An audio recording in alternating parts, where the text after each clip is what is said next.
Allez, salut les petits gars, je vous retrouve pour une petite vidéo rapide, une petite vidéo avis.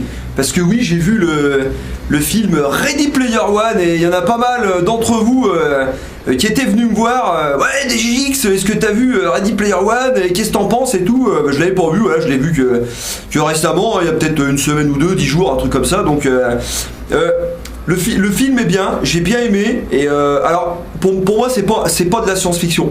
Peut-être il est considéré comme un film de science-fiction grand public, ou enfin je sais pas dans quelle catégorie ils l'ont classé, ils l'ont mis, mais pour moi c'est pas un film de science-fiction, c'est un film d'anticipation. L'histoire va se dérouler, je crois, en 2045 dans une espèce de jeu virtuel, hein, un environnement virtuel qui va s'appeler l'Oasis, et les personnages vont aller dedans via des casques virtuels et tout, et pouvoir faire tout un tas d'activités, hein, jouer, enfin avoir une vie secondaire, hein, finalement. Les Sims sont super évolués, si on peut dire, et ça, rien que ce constat là, on va y venir, on va y venir, parce que tu prends des jeux comme Fortnite, PUBG, ou même plus anciennement World of Warcraft. Ces jeux-là sont la prémisse de ce qui peut se passer, de cette anticipation de Ready Player One. Alors hormis j'ai ma veille qui s'est mis là, hormis alors toutes les chiers de référence, hein, qui te pètent à la gueule tout au long du film, hein, on va pas les citer, il y en a beaucoup trop, mais moi je vais au-delà de ça, et du coup j'ai pris ça comme un film d'anticipation, et vachement intéressant dans le sens où ça pourrait arriver, et il y a un deuxième point qui m'a plu. C'est que du coup, alors en 2045, on va dire que le jeu vidéo est né dans les années 70 peut-être, enfin plus grand public, hein, peut-être 72 avec le premier Pong. Donc maintenant on est en 2018, on va dire que le média il a 40, 50 ans, on va dire ça s'est bien popularisé, on va dire dans les années 80, donc on va dire une quarantaine d'années.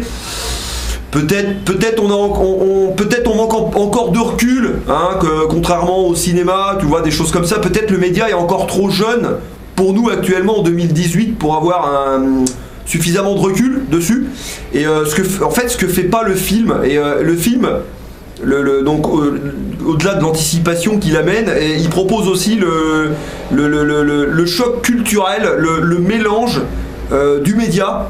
C'est-à-dire que je pense que là en 2045, presque t'auras plus de console, t'auras plus de jeux physiques, enfin le média va complètement se transformer, et là on est complètement mélangé dans l'histoire du média, avec des choses high-tech, hein, de ce qu'on va pouvoir voir peut-être dans les années à venir, mais aussi ça oublie pas les bases, parce que le film fait plein de références, et le plot même est basé là-dessus quelque part.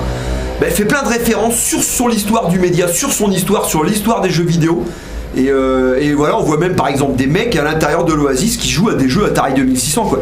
Et c'est là que tu te dis, la boucle est bouclée, dans le sens où nous aujourd'hui, voilà, on est un peu la tête dans le guidon, et on aura peut-être un peu tendance à alors surtout oublier tout ce qui est un peu époque Atari 2600, ça pique un petit peu peut-être, tu vois, bon. Après, il faut dire, des mecs qui jouent NES, Master System, des rétro gamers, hein, comme on peut dire, c'est pas la majorité du marché, hein, ça reste une niche, hein, il faut pas se voiler la face. Et du coup, j'ai apprécié comment le film va traiter le média dans sa globalité, aussi bien dans son anticipation que dans sa retour aux sources. Rien que pour ça, le film vaut d'être vu. Alors après, peut-être, il y a peut-être des petites baisses de rythme, tu vois, au niveau du second acte. Alors, il inclut aussi dans son anticipation le recul qu'il donne aux médias, jeux vidéo. Il incorpore aussi tout ce qui est pop culture, geek culture. On peut même aller plus loin, en incorporant le cinéma, tu vois, avec Retour vers le futur. Tout un tas de références au cinéma. Donc tout ce qui, en fait, ce film, c'est un gloubi-boulga de pop culture geek. À thème jeux vidéo en premier plan, avec le cinéma et tout ce qui touche plus ou moins au geek en arrière-plan, et ça donne une peinture cinématographique très intéressante de l'histoire, comme je disais. Donc on part du début de l'histoire du média on dépasse nos frontières, de nos visions actuelles qu'on a dans les années 2010, 2020 éventuellement, pour aller plus loin. 2045, et pour moi du coup le film est complètement crédible, et c'est là le coup de maître quelque part, c'est que c'est complètement crédible. voilà, j'en reviens, la boucle est bouclée, j'en reviens à ce que je dis du début de la vidéo, c'est-à-dire que moi, ce que je pense, c'est que ce qu'on voit dans Ready Player One, et ben ça deviendra réalité. Alors, pour eux, ce qu'ils disent dans les années 2045, voilà, alors je crois que c'est Spielberg qui l'a fait, voilà, tu vois, enfin, je sais pas si c'est lui qui a réalisé, mais enfin, il est aux commandes de ça. Spielberg, de toute façon, c'est un génie, il a toujours aimé les jeux vidéo aussi, et voilà, est-ce que on peut même aller au-delà de ça? Est-ce qu'on peut dire que Spielberg est visionnaire? Réponse.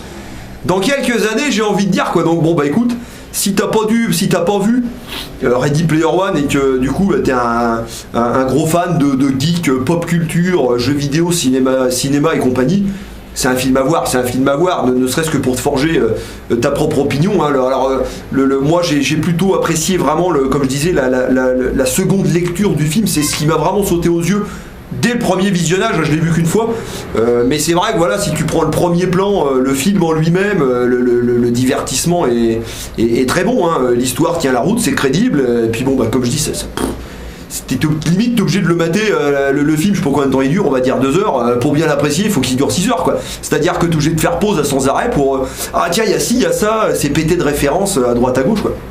Voilà, bah voilà en gros mon avis sur Ready Player One, un film qu'éventuellement je recommande, évidemment, pas éventuellement mais évidemment que je recommande que tu le mates. Alors évidemment je pense que la plupart d'entre vous l'auront déjà vu, si c'est le cas bah, n'hésite pas à me donner tes avis, ton avis dans les commentaires, comme ça on pourra en discuter, on débatte là-dessus, ça sera toujours intéressant. Allez à plus les petits gars.